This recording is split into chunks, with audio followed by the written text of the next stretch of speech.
Evangelho de Jesus segundo Lucas, capítulo de número 8, versículo 22. O tema da nossa reflexão dessa noite é o poder de Jesus Cristo. Antes, cadê o irmão Márcio? Irmão Cícero, cadê? Amigo, irmão Cícero, Deus abençoe. Só conheço só como ele, o codinome, que é Joia. Meu amigo Joia, Deus abençoe. Então, vamos ao texto. Capítulo 8, versículo 22. Está escrito assim: Aconteceu que, num daqueles dias, entrou num barco, eu abro parênteses, Jesus, com seus discípulos e disse-lhes: Passemos para a outra banda do lago. E partiram. Navegando eles, Jesus adormeceu e sobreveio uma tempestade de vento no lago. E este se enchia de água, colocando-os em perigo. Chegando-se a ele, o despertaram, dizendo: Mestre, vamos perecer. Ele, levantando-se, repreendeu o vento e a fúria das águas. Estes cessaram e se fez bonança. Então disse-lhes: Onde está a vossa fé? Eles, temendo, maravilharam-se, dizendo uns aos outros: Quem é este, que até os ventos e a água dá ordens e eles lhe obedecem? Irmãos, nós vamos refletir sobre o poder de Jesus. E como primeiro tópico desta reflexão, de 5, nós vamos ministrar lá com um pouco mais de pressa, em virtude que vamos cercar a mesa do Senhor. Mas o primeiro tópico fala sobre o poder de Jesus sobre a natureza. João, o evangelista, o discípulo, o apóstolo de Jesus, melhor dizendo, escreve no evangelho que leva o seu nome, no capítulo 1, nos versículos 1 a 3, ele diz que no princípio era o Verbo estava com Deus, e o Verbo era Deus. O versículo de número 3, ele diz que tudo foi feito por intermédio dele. E sem ele, Jesus, nada do que foi feito se fez. Jesus tem poder sobre a natureza porque ele viu a criação da natureza. Jesus tem poder sobre a natureza porque ele participou da criação da natureza. Assim como o Pai, Jesus também criou a natureza e suas leis. E sabemos que em muitas ocasiões a natureza está em um caos, em uma descompensação. Está descompensada em virtude da ação do homem, com isso trazendo algumas consequências ruins para o próprio homem, para a humanidade.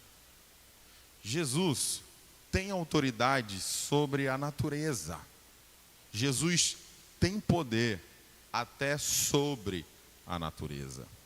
Isso servia para mostrar também a sua identidade messiânica, porque o Messias, o que havia sido prometido desde a antiguidade, em que os profetas profetizaram, o irmão Betinho, a respeito dele. Então esse Messias, esse Cristo, iria se apresentar com um poder extraordinário. Ele tem poder sobre a ordem natural da vida e sobre as ordens sobrenaturais. Jesus tem poder sobre a natureza. Você leu comigo que os discípulos estavam com Jesus e atravessaram o mar da Galileia, também chamado Mar de Tiberíades, que nada mais é do que um grande lago, talvez umas 40 vezes maior do que a Lagoa da Jansen, por exemplo. dando uma visão de mar, como se fosse um mar, de tão extenso que era esse lago. E Jesus atravessou o mar da Galileia, que não é um mar, é um lago, diversas vezes. E para ser bem preciso, durante 9 vezes, Jesus foi de um lado para o outro lado. E agora ele vai para o outro lado, que é o lado onde estava Gadara. E ele vai até lá porque ele queria libertar um homem que estava oprimido por possesso de demônios. Mas nesse interim, as ondas começaram a se embravecer, os ventos começaram a abalar as estruturas emocionais daqueles homens. E irmão, pode ser quem for, mas eu já ouvi uma pessoa dizer que não existe ateu quando o avião está caindo. Eu nunca participei, nunca vi de um mar enfurecido, mas deve ser uma das coisas que mais geram medo no coração de alguém. Só cena de filme já dá para dar uma aflição. Você vê um mar, tempestade, chuva, raios, trovões. Jesus diz àqueles homens, ao ser despertado, onde está a fé de vocês? Primeiro, Jesus exige daqueles homens a atitude de quem de fato conhece a Jesus e que sabe que ele tem poder sobre os fenômenos da natureza e que sabe que ele tem poder sobre os fenômenos naturais. Jesus levanta-se do seu repouso, repreende a tempestade, diz ao vento para que parasse e que as águas se aquietassem. E isto causou espanto àqueles homens, porque na história nunca se viu um homem natural, comum, como eles imaginavam, repreender uma tempestade e essa tempestade se acalmar. Jesus tem poder sobre a natureza. Jesus tem poder sobre os fenômenos naturais e sobrenaturais. Jesus tem o poder. Lembre-se do que ele disse quando ele estava para subir aos céus. Ele disse, é-me dado todo o poder. Jesus não disse, me deram um pouco de poder. Ele não disse, o Pai me deu uma porcentagem, irmão Alex, de poder. Jesus não disse, o Pai me deu 25% de poder. Jesus disse, o Pai me deu todo o poder. Ele disse, é-me dado todo o poder. Jesus, o Verbo de Deus, o Deus encarnado, acalmou a tempestade. E isso, meu irmão, é para quem crê. Sabe que ele tem o poder sobre os fenômenos da natureza. Eu vivi uma experiência muito diferente. Eu fui enfermeiro, como alguns sabem, em Chapadinha, num povoado chamado Mangueira, próximo de uma cidade chamada Afonso Cunha. E para chegar até esse povoado, são muitos quilômetros de pissarra, uma pissarra muito ruim de se andar, muito difícil. E nós deixamos lá muitos amigos. E algumas ocasiões eu voltei lá, mesmo depois de não estar mais trabalhando lá. E eu conheço a região, sei que na época da seca, eles sofrem bastante com a falta de água. Os animais sofrem muito, as pessoas sofrem muito por falta de água. E uma dessas ocasiões eu não sabia, não fazia a mínima ideia do que estava acontecendo. E quando eu cheguei lá na casa da irmã Nazaré, o irmão Bucho, irmão chamado de Antônio, mas o apelido de irmão Bucho, não é porque ele é buchudo não, mas é o apelido dele. E nós chegamos, e quando eu vi o riacho seco, açude seco, perguntei como estava o poço, eles disseram, pastor, o poço está só lama. E eu disse, como vocês estão fazendo? Ele, pastor, nós já estamos nas últimas. O pouco de água que a gente tinha já está acabando. Os animais estão sofrendo demais. Já morreram quase todos os porcos, porque porco tem dificuldade de viver no verão. E eu disse assim, meu Deus, o que é que a gente pode fazer por esse povo? Será que eu vou contratar um carro-pipa para vir da cidade para lá, e Deus bradou no meu coração: ora. Mas eu temi, porque eu sou homem. E eu disse: Senhor, para orar, para fazer chover, tem que ter muita fé. Mas, Senhor, eu sei que o Senhor tem todo o poder. Nós fizemos um culto na casa da irmã Nazaré e do irmão Bucho. Nós louvamos hinos da harpa cristã. Aquela simplicidade que só o interior tem, que você ama. E eu estava lá entre eles muito à vontade. Nós oramos, nós louvamos a Deus. Eu ministrei uma palavra para eles. E ao final do culto que eu fiz na casa deles, eu disse: Senhor, Tu és aquele que acalmou a tempestade quando os discípulos pediram. Só que aqui nós estamos o inverso. Nós precisamos agora de tempestade. Nós precisamos de água para encher os riachos. Nós precisamos de água para encher os açudes. Precisamos de água para minar nesse poço. Olha essa gente, olha esses animais, estão sofrendo sem ter água. Eu fiz uma oração da minha alma, do meu coração, do âmago da minha alma. E eu fui embora. E eu fui para Parauapebas, se eu não me engano era Parauapebas onde eu estava. E no outro dia eu mandei mensagem para eles no WhatsApp, e eles não receberam a mensagem. Passou o dia inteiro, não receberam a mensagem. Fui ver no celular no outro dia, não receberam a mensagem ainda. E eu comecei a ficar preocupado, porque zona rural também tem as suas inseguranças. E eu passei para o terceiro dia, já preocupado com os irmãos, e nada. No quinto dia, os irmãos mandaram mensagem para nós: Pastor, nós estamos todos esses dias sem internet. O que aconteceu? Pastor, naquele dia que o culto terminou, na madrugada, Deus enviou uma chuva tão forte, mas tão forte, era tanta chuva, que eu pensava que a gente ia morrer. E eu disse: eu exagerei. Porque eu disse: Deus, a tempestade que nós estávamos precisando. E eles podem contar o testemunho, não estou brincando com sentimento nem emoção de ninguém, não quero que ninguém se emocione com mentiras, mas com o poder de Jesus sobre a natureza. Não depende do pastor, eu não preciso estar lá. Deus tem poder sobre a natureza. Ele é o dono dela. E eles contam esse testemunho. Da última vez que eu fui lá, esse ano mesmo, ou foi o final do ano passado, eu disse: Irmã Nazaré, meu Deus do céu, mas me fale mesmo aqui diante dos meus olhos, como foi que aconteceu? Pastor, a gente só sabe que choveu, e nós ficamos ilhados sem nem sinal de internet. Eu disse: Deus faz. O problema está em nós, porque nós não cremos. Nós absorvemos o que os incrédulos querem em nossos dias. Eu estou dizendo para você, em nome de Jesus, que você precisa lembrar que Jesus tem poder sobre a natureza. E Ele sabe de todas as coisas. Mas não para por aí.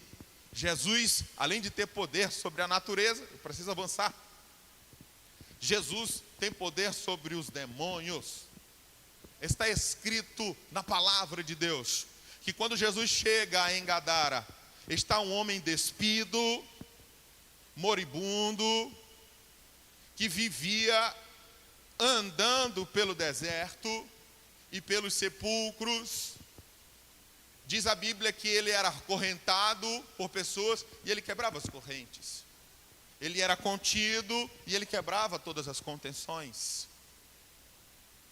Mas quando Jesus chega em Gadara, os demônios que estavam naquele homem foram até Jesus Cristo e se prostraram. Está na Bíblia. Eles disseram: que tenho eu contigo, ó Jesus? Sabe por quê? Jesus, onde ele estiver, o mal tem que correr. Demônios não permanecem. Ei, demônio não é invenção da Igreja Católica, como alguns professores nos disseram na escola. Quantas vezes eu vi professor meu criticando e dizendo que o inferno era invenção da Igreja Católica. Diversas vezes eu vi isso. Mas você vê a Bíblia de uma forma clara, falando sobre o reino das trevas. Jesus diz, lá em Lucas 13, capítulo 13, versículo 11, que o diabo, ele tem reino. Jesus diz, Paulo nos mostra em Efésios, quando fala das armas espirituais, nos versículos, Efésios 6, no versículo 10 e 12, Paulo diz que existem os principados e as potestades. Então o reino do inimigo, o reino das trevas, tem uma hierarquia e uma organização. O inferno, o diabo, os demônios não fazem parte de mitologia grega. Eles são reais. A principal estratégia do inimigo, fazer com que as pessoas pensem que ele não existe. Ele quer passar diante da cultura e diante das pessoas como se ele não existisse, porque é a melhor sensação que ele pode dar a alguém. De quê? De que o mal não existe, de que coisas ruins ou pessoas não existem, porque na natureza não há pessoalidade, a natureza ela é impessoal, mas no tocante ao diabo, nós vemos uma pessoalidade. Jesus fala dele, se refere a ele como pessoa. A guerra espiritual é uma verdade. A guerra espiritual não é brincadeira. Guerra espiritual é para quem tem discernimento espiritual, e a Bíblia mostra isso.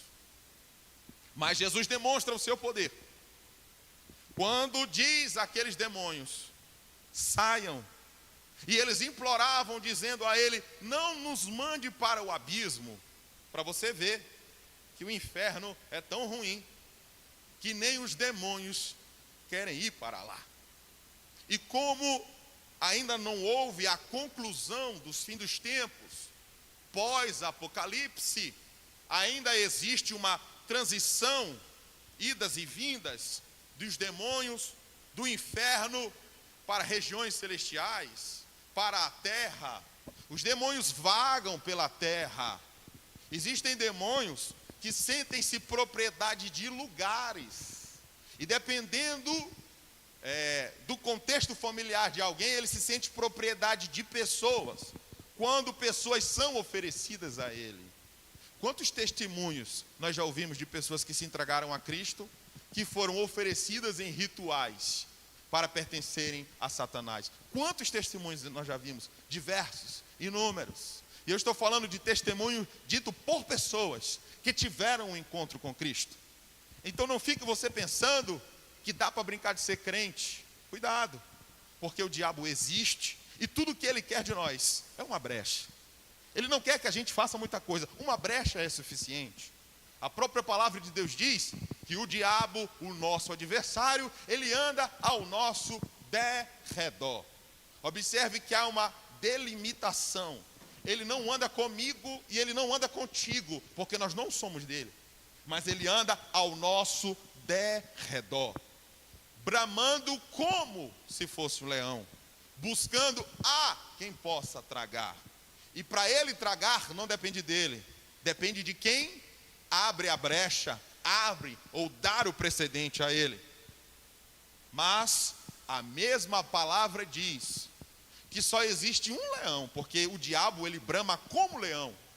Mas a Bíblia fala de um único leão. E que leão é esse? Jesus Cristo, o leão da tribo de Judá, a descendência e a raiz de Davi. Jesus Cristo que tem poder sobre os demônios. Jesus diz a ele: quantos são vocês? Quem está aí? Está na Bíblia. E os demônios disseram: legião, porque somos muitos. Eles usaram o contexto militar do Império Romano, onde uma legião era formada por 6.000 soldados.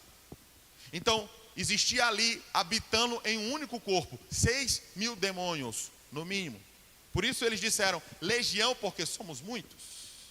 Mas Jesus deu uma ordem a eles: saiam. E eles saíram. E sabe por que eles saíram? Porque Jesus tem poder sobre os demônios. Fala para esse crente que está do teu lado, por favor: você não precisa ter medo de demônio.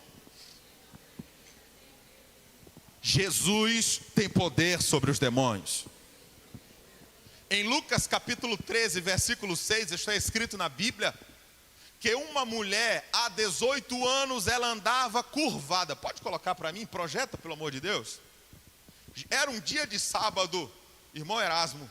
Jesus olha para aquela mulher e diz para os demônios saírem, porque ela estava com uma enfermidade de cunho espiritual. E vamos já falar sobre enfermidade. Mas era um demônio, está aí.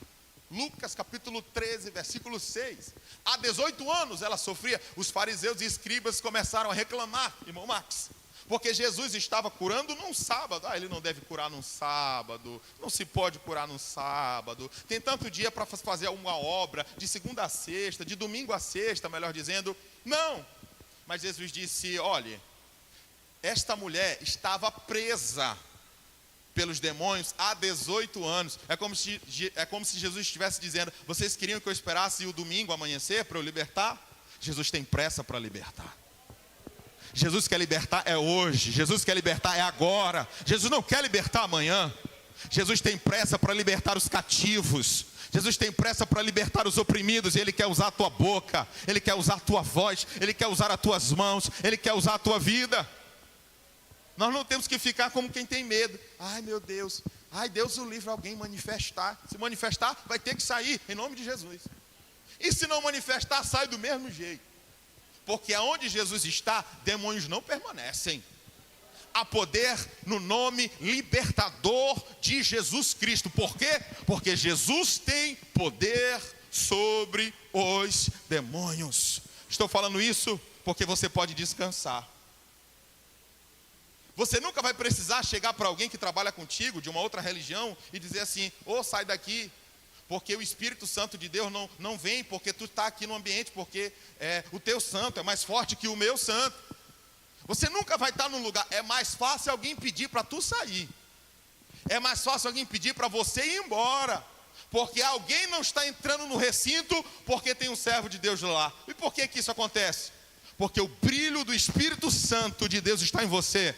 Por que acontece? Porque a Bíblia diz que maior é aquele que está conosco do que aquele que está no mundo. Eu não sirvo a um Deus que é poderoso por porções. Eu sirvo a um Deus que é todo poderoso e isto é fatal.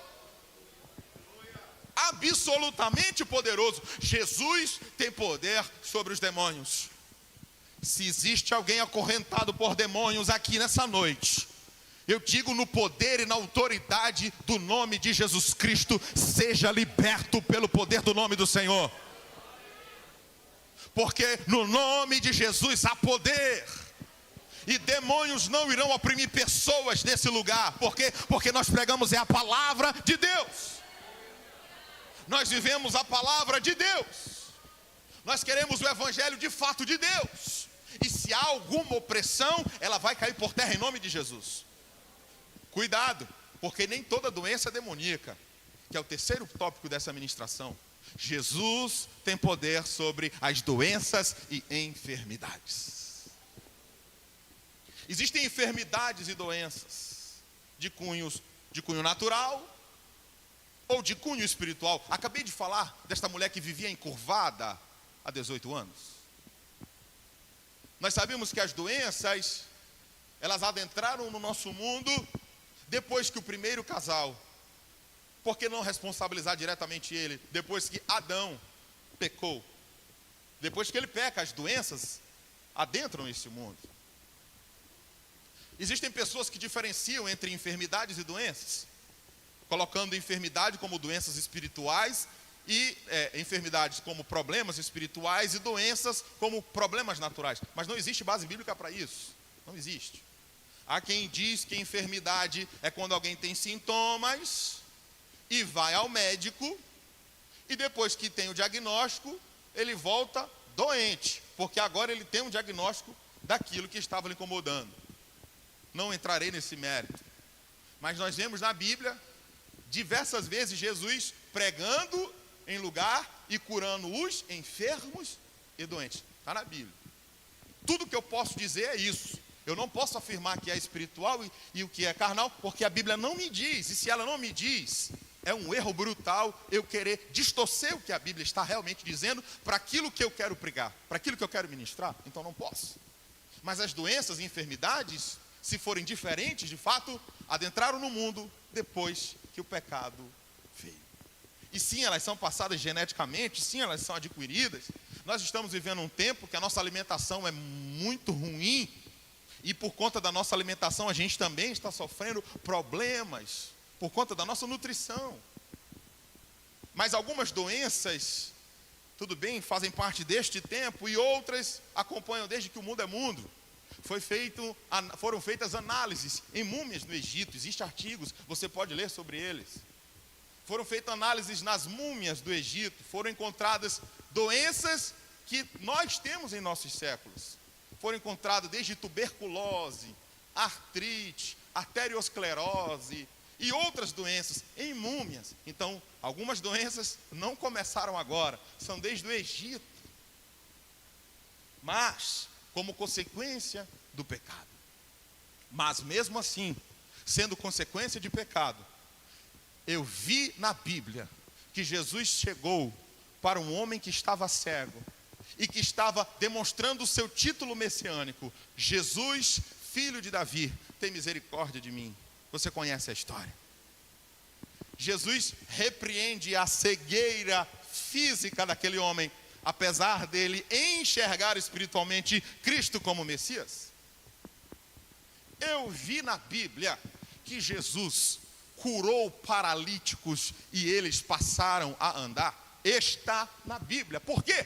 Porque Jesus tem poder sobre as enfermidades e doenças. Mas eu quero dizer para você,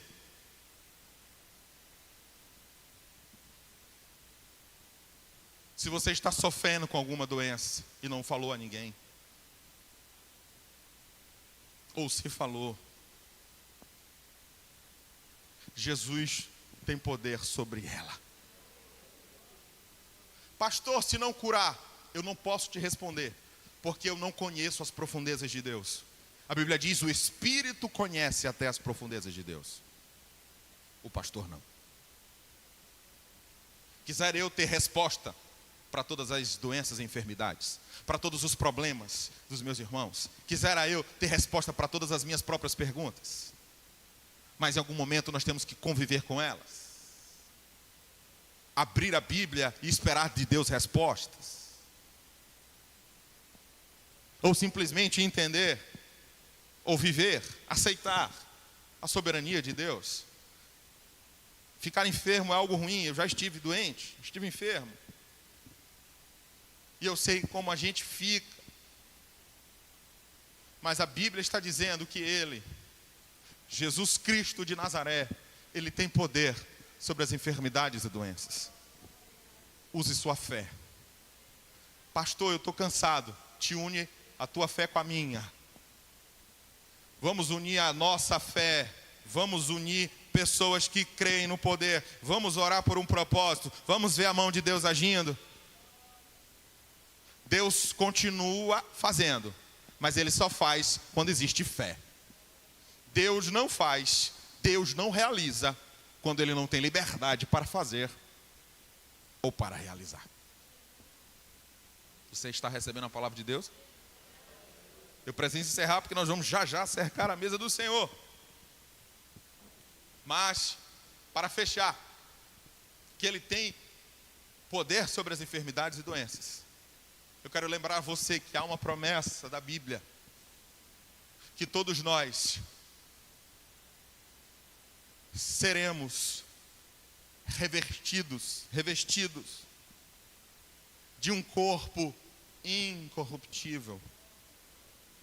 Todos nós iremos receber um corpo glorificado, sem doenças e sem enfermidades.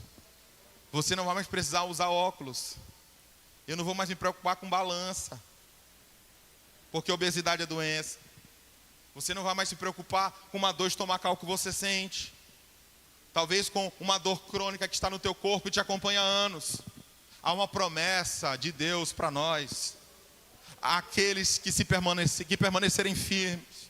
Como diz o texto, aquele que permanecer até o fim será salvo. E se você é salvo, você vai receber um corpo glorificado. É um corpo que não vai ter dor. Eu vou logo te dizer, se você está tendo dores. É um corpo que alguém pode fazer imagem, exames de imagem, pode fazer ressonância magnética, pode fazer um estudo de caso. Será um corpo perfeito, sem doenças. No céu não vou precisar de moletas. Não haverá cadeira de rodas. No céu, corpo glorificado que nós receberemos. Aqui a gente adoece, a gente enferma. Aqui a gente enfrenta consultas médicas, filas em algumas vezes. Aqui você tem que enfrentar o medo de entrar numa sala de cirurgia, receber uma anestesia. Você sente um medo, um pavor normal. Mas há uma promessa daquele que tem poder sobre as doenças e enfermidades.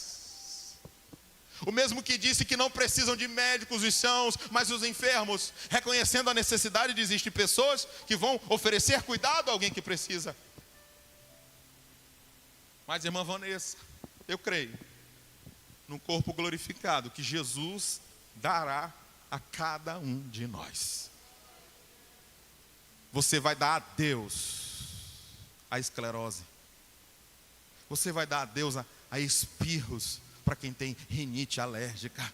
Oh Jesus, acaba logo esse mundo para acabar com esses espirros.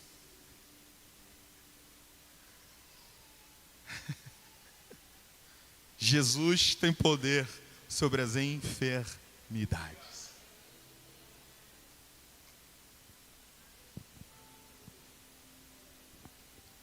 Em uma outra ocasião eu vou contar para vocês uma visão de um céu que uma criança teve. E a visão que essa criança teve é uma visão totalmente bíblica. Não tem como um menino de 7 anos de idade inventar a experiência que ele teve. Em uma outra ocasião, não vou dar hoje por conta do tempo. Mas o quinto e último ponto dessa ministração. Quarto. Jesus tem poder sobre a morte. É só você lembrar de Lázaro. Quando ele perguntou onde o puseram, alguém disse: mestre, já cheira mal. Lázaro já estava em estado de decomposição. Mas esqueceram que Jesus é o dono da vida. Que às vezes ele pode até não curar uma enfermidade. Que em alguma situação ele pode até permitir o desastre. Mas se ele quiser, ele pode fazer ressurgir da morte. Jesus disse: onde o puseram? Levaram. E quando chega na porta do túmulo, ele diz: tirai a pedra. Estava esquecendo a parte principal. Antes ele ora, agradecendo ao Pai.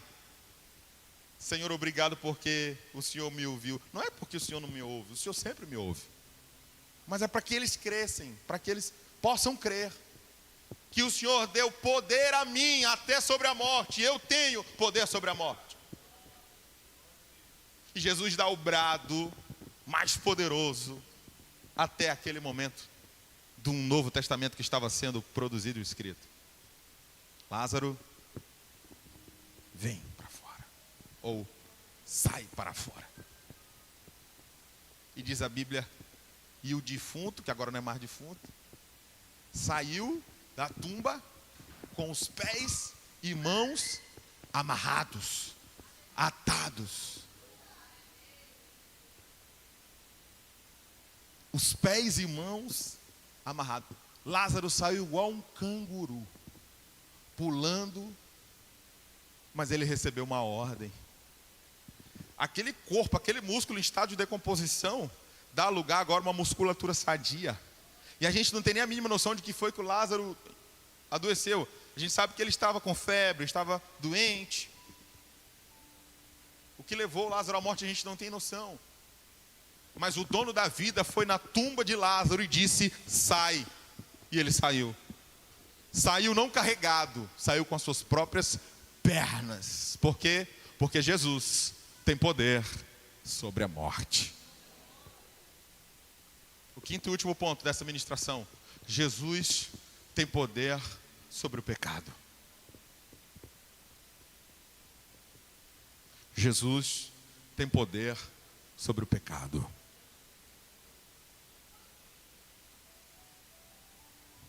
E foi esse poder que nos deu a oportunidade de termos comunhão com Ele.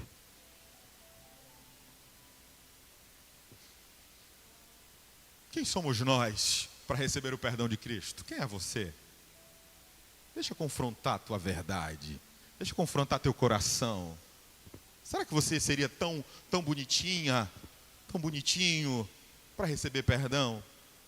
Será que Deus ia olhar o teu diploma lá na parede do teu escritório para te perdoar? Será que Deus primeiro olha no estacionamento que carro você está? Ou como você veio? Será que Jesus vai olhar o teu guarda-roupa primeiro, para depois perdoar os teus pecados? Não.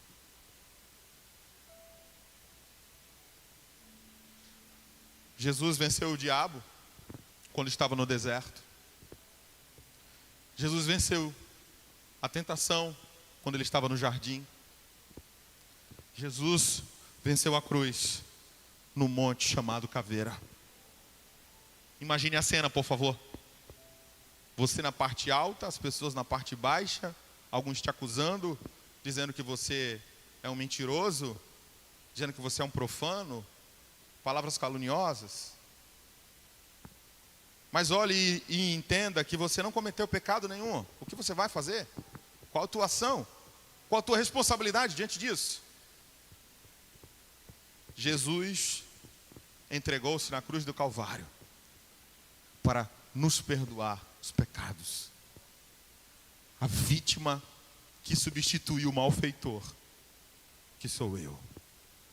Se você não se sente, não tem problema. Eu me sinto um malfeitor. Mas Isaías disse: ele foi ferido pelas nossas iniquidades.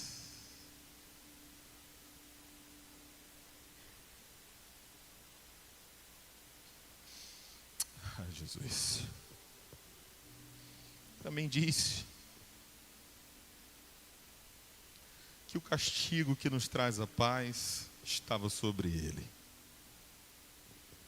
E sobre suas pisaduras nós fomos sarados.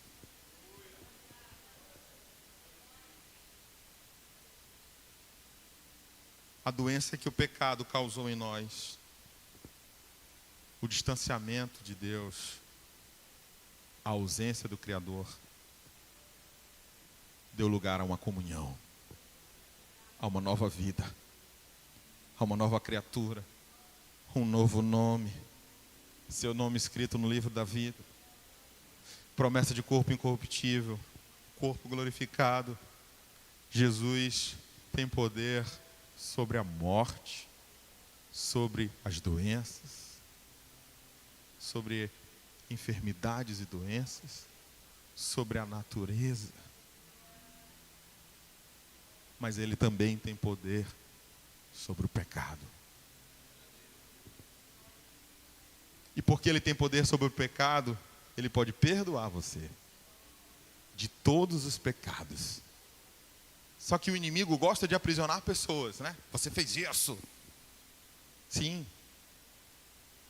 Não negue. Mas se arrependa. Confesse e deixe. Para você encontrar o perdão de Jesus. Você acha que Jesus morreu na cruz do Calvário e ele não pode perdoar os teus pecados? Que tipo de Jesus era esse que você ia crer? Você ia limitar o poder dele? Impossível. Ele pagou uma dívida que era tua, que era minha, que era nossa. A dívida está paga.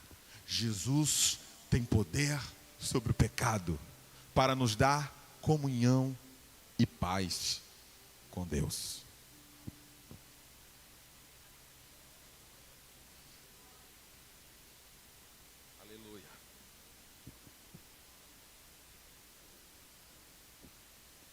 Só Ele tem um nome que é acima de todo nome. E diante dele todo joelho se dobre e reconheça que Ele é Rei dos Reis e Senhor. É extraordinário. Não importa o lugar, não importa quando, não importa como, se você precisar, Jesus te resgata. Ele te perdoa. Eu estou no lamaçal do pecado. Ele morreu para te dar a oportunidade de você vencer o pecado através dele. Fique de pé, por favor.